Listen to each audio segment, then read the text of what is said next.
ಕರಗ ಉತ್ಸವದಷ್ಟೇ ಆನೇಕಲ್ನ ಕರಗೋತ್ಸವ ತುಂಬಾ ಪ್ರಸಿದ್ಧಿ. ಬೆಂಗಳೂರಿನ ಕರಗ ಉತ್ಸವದ ದಿನದಂದೇ ಆನೇಕಲ್ನಲ್ಲಿ ಶ್ರೀ ಧರ್ಮರಾಯಸ್ವಾಮಿ ದ್ರೌಪದಮ್ಮ ಕರಗ ಉತ್ಸವ ನಡೆಯುತ್ತೆ. ಲಕ್ಷಾಂತರ ಜನ ಈ ಕರಗ ಉತ್ಸವಕ್ಕಾಗಿ ಕಾತರದಿಂದ ಕಾದು ಕುಳಿತಿರುತ್ತಾರೆ. ಕರಗದಲ್ಲಿ ಭಾಗಿಯಾಗಿ ಪುನೀತರಾಗ್ತಾರೆ. ಆದರೆ ಈ ಬಾರಿ ಕರಗ ಉತ್ಸವಕ್ಕಾಗಿ ಕಾದು ಕುಳಿತ ಭಕ್ತರಿಗೆ ಶಾಕ್ ಎದುರಾಗಿದೆ.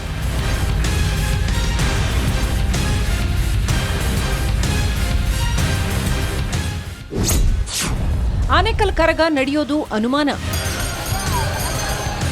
ಈ ಬಾರಿ ಕರಗ ಉತ್ಸವ ನಡೆಯುವ ವೇಳೆಯೇ ಲೋಕಸಭಾ ಚುನಾವಣೆ ನೀತಿ ಸಂಹಿತೆ ಜಾರಿಯಾಗಿದೆ. ಹೀಗಾಗಿ ಕಾನೂನು ಸುವ್ಯವಸ್ಥೆಗೆ ತೊಡಕು ಆಗುವ ಹಿನ್ನೆಲೆಯಲ್ಲಿ ಸಭೆ ನಡೆಸಲಾಯಿತು.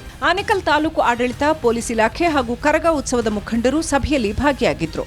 ಆದರೆ ಈ ಸಭೆಯಲ್ಲಿ ಕರಗ ಉತ್ಸವಕ್ಕೆ ಎಸ್ಪಿ ಮಲ್ಲಿಕಾರ್ಜುನ್ ಬಾಲದಂಡಿ ನೋ ಎಂದಿದ್ದಾರೆ.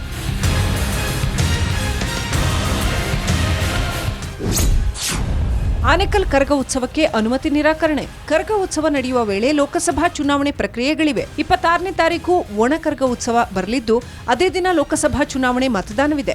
ಕಾನೂನು ಸುವ್ಯವಸ್ಥೆ ಕಾಪಾಡಲು ಇದು ತೊಂದರೆ ಆಗಬಹುದು. ಇದೇ ಕಾರಣಕ್ಕೆ ಈ ದಿನಾಂಕದಂದು ಉತ್ಸವ ನಡೆಸಲು ಅನುಮತಿ ನೀಡಲು ಸಾಧ್ಯವಿಲ್ಲ ಅಂತ ಎಸ್ಪಿ ಮಲ್ಲಿಕಾರ್ಜುನ್ ಹೇಳಿದ್ದಾರೆ.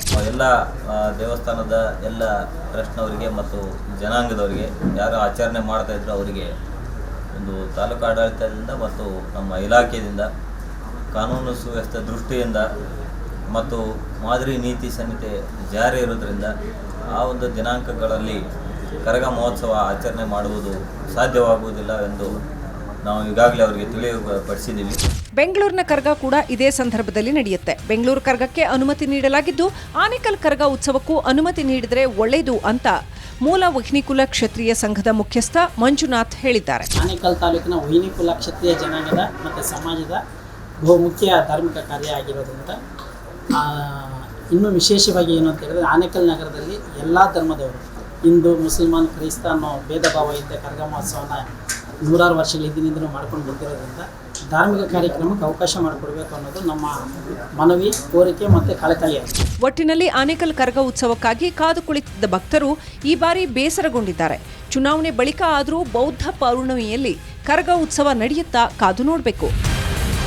ನವೀನ್ ಶೆಟ್ಟಿ, ಕೆರಾಡಿ, ರಿಪಬ್ಲಿಕ್ ಕನ್ನಡ, ಆನೇಕಲ್.